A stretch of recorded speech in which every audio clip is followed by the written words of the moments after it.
Está usted escuchando La Educación con Juan Ramírez y Paco Mendoza. Continuamos.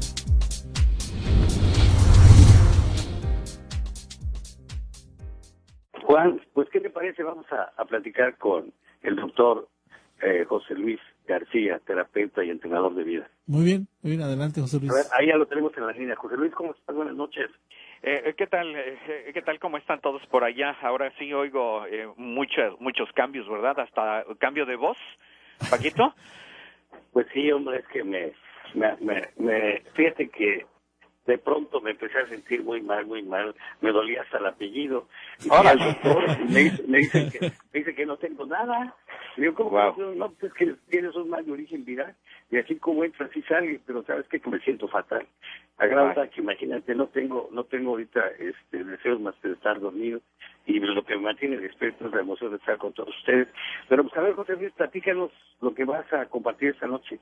Claro que sí, con mucho gusto. Y bueno, pues retomando, ¿verdad?, el tema que habíamos comenzado el martes pasado, de que por falta de tiempo, bueno, ya no lo pudimos completar, pero sí estábamos viendo todo esto, este concepto, ¿verdad?, de padres ausentes, que a veces pues pensamos que solamente un padre ausente es cuando no está físicamente. Sin embargo, el padre ausente también puede ser el resultado de que, aunque esté físicamente, realmente no está participando de las situaciones familiares. Entonces, es muy fácil para un padre ausente, y ahorita hablando y estando entre maestros, ¿verdad?, de que los padres le echen la culpa a los maestros, haciéndolos responsables de que la formación de los hijos fuera también responsabilidad de los maestros. Yo tengo entendido que los maestros, su responsabilidad es la formación académica, pero ya los valores familiares deben de ser a cargo de los papás. Entonces, ¿qué sucede cuando nosotros vamos a identificar si nosotros somos padres ausentes o no? Bueno, pues cuando nuestros hijos están haciendo cosas que son desconocidas para nosotros, que están teniendo costumbres que no han sido supervisadas por nosotros, que no han sido calificadas o enseñadas por nosotros, entonces ahí también nos podemos dar cuenta, se está prendiendo un foco amarillo o inclusive un foco rojo de que nosotros estamos actuando como padres ausentes. Entonces, ahí en ese momento, para que nosotros podamos dejar de ser padres ausentes, que ya sería el tema, ¿verdad?, que estamos tomando, para dejar de ser padres ausentes, nosotros tenemos que participar en la familia, participar en la supervisión de los hijos, participar en la formación de valores familiares en los hijos. Y esto, fíjate que no es solamente el decirlos, hijo, haz las cosas como yo las hago. Porque a veces nosotros suponemos, no sé si recuerdas que hace mucho tiempo, Paquito, ahí en uno de los programas, entramos en una mesa de discusión en donde precisamente trataba alguien de decir que el ejemplo era importante. Es cierto, el ejemplo de nosotros como padres es importante, pero no es suficiente. Porque nosotros podemos tener la costumbre de hacer algo que a veces ni nosotros mismos sabemos por qué lo hacemos.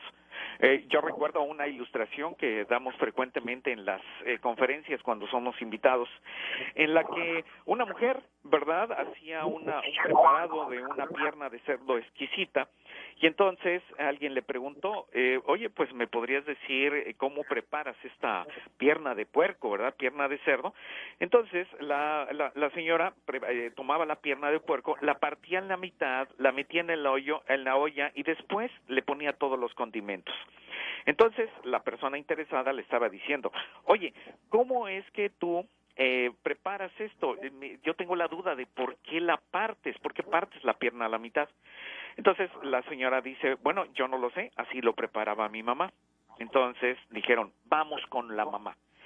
Fueron con la mamá y le preguntaron que por qué ella partía la pierna a la mitad. Entonces decía, bueno, yo tampoco lo sé por qué se hacía de esa manera, porque así lo hacía la abuela. Entonces, finalmente fueron con la abuela y le dijeron, fíjate que la hija, la mamá y la abuela, todos al preparar esta pierna la parten a la mitad. ¿Por qué razón usted parte la mitad? ¿Cuál es el secreto de ese sazón en partirla a la mitad? Entonces la abuela pues empieza a reír, ¿verdad? Y dice, no tiene nada que ver el partirlo con el sazón. Lo que pasa es de que cuando yo lo preparaba, el horno que tenía era un horno muy pequeño y no cabía la pierna completa. Entonces yo tenía que partirlo para que pudiera entrar. ¿Qué es lo que pasa cuando nosotros, ahí en el caso de esta mujer, ¿verdad?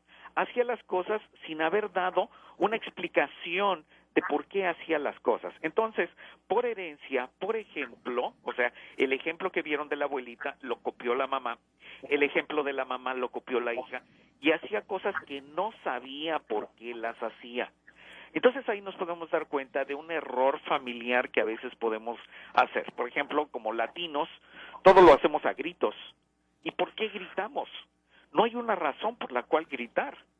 Si yo empiezo a gritar a cualquier persona, yo ya no estoy tratando de hablarle a la inteligencia de la otra persona, sino que estoy tratando de imponer algo que tal vez ni siquiera yo mismo entiendo. Si yo no lo entiendo, entonces voy a meter en conflicto a mis hijos. Seamos pacientes. Empecemos a investigar por qué razón hacemos las cosas. Cuando queremos transmitir algo, debemos de saber inclusive el concepto de las palabras que utilizamos para que cuando nuestros hijos nos pidan una explicación, nosotros se las podemos dar. Cuando nosotros les damos esa explicación y supervisamos el correcto uso del ejemplo que estamos dando, entonces comenzamos a ser padres presentes. ¿Cómo ves, Paquito? Oye, pues muy bien, pero me llama mucho la atención cuando tú dices que el ejemplo de los padres no es suficiente.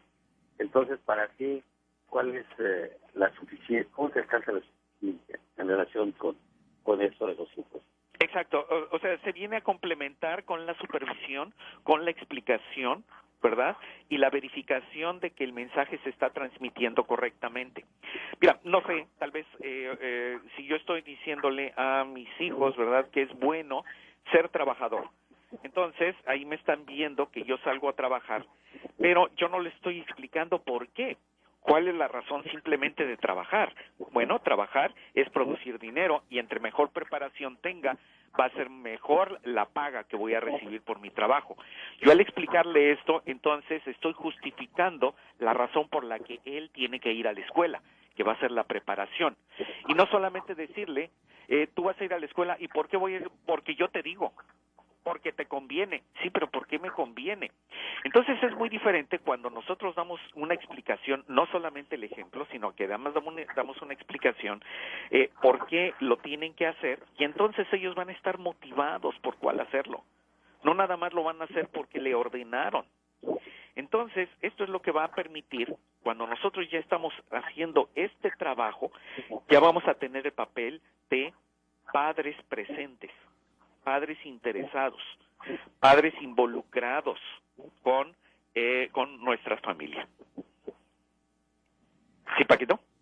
Pues eso que tú planteas es toral, de que los padres estén siempre presentes y actuantes con los hijos, sobre todo en esos años tan difíciles de la infancia y la pubertad, que es cuando se prácticamente, como reza aquel de aquello que dice que infancia es destino. Sí. ¿Verdad? Sí. Entonces, bueno, y finalmente, ¿qué le recomiendas a nuestros padres para que estén cerca de los hijos y que realmente esa presencia tenga un alto rendimiento? Con mucho gusto. Mira, una de las cosas que debemos de hacer es esta reorganización de nuestro tiempo. Así como dedicamos tiempo a trabajar, ¿verdad?, que también dediquemos tiempo a nuestra familia y que dediquemos tiempo a la diversión y que dediquemos tiempo a cada una de las cosas que necesitamos poner tiempo. Inclusive hasta nosotros como adultos también necesitamos continuar preparándonos. Necesitamos seguir obteniendo información de cómo comunicarnos con nuestros hijos. Entonces, el reorganizar nuestro tiempo, esto nos puede dar una buena oportunidad de recuperar la autoridad sobre nuestros hijos. Después también podemos explicar perfectamente bien cuál es toda la labor de autoridad para no caer en esta gritería, ¿verdad? Entonces, así es como nosotros lo podemos hacer, reorganizando nuestro tiempo. ¿Qué te parece, Paquito? Me parece muy bien, José Luis García, doctor, y te agradezco realmente, agradezco tu tiempo, agradezco tus conceptos, tu información y tu sabiduría en ese sentido. Ahora, finalmente, la persona interesada en contactarte, ¿cuál es tu teléfono? Con mucho gusto. Sí, mi teléfono es el 909-973-7979. Y ahí nosotros podemos orientar a los padres cómo ellos pueden alcanzar esta presencia familiar para levantar o más bien para eliminar el riesgo de que los hijos se pierdan o que los hijos no crezcan correctamente. Te repito el teléfono, Paquito, es el 909-973-7979 y con mucho gusto les vamos a ayudar. ¿Y cómo vas a tratar a las personas que vayan de nuestro programa contigo? No, definitivamente que pues cuando ya digan que van de parte del programa, de este programa, entonces nosotros le vamos a dar, toda la primera consulta se la vamos a dar gratis y le vamos a hacer, inclusive, ¿sabes qué? Se me está ocurriendo hacer esto. Le vamos a dar le vamos a regalar un examen, ¿verdad?, de formación profesional de los hijos.